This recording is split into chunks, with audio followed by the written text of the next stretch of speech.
Hawaasa koo galata isiniin mala galatooma. Galatooma, galatooma, galatooma. Hawaasa dureessa dhagahuu, waan inni deemu dursee fahamu. Kan lubbuu isaarraa Rabbiif dursee arjoomu.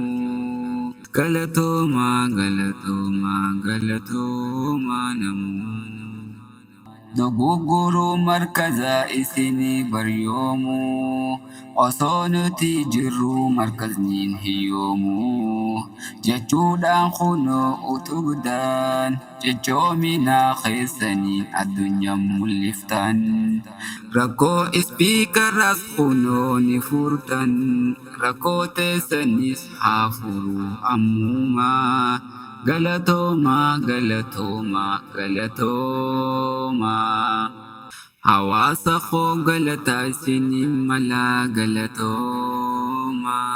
Galatooma, galatooma, galatooma.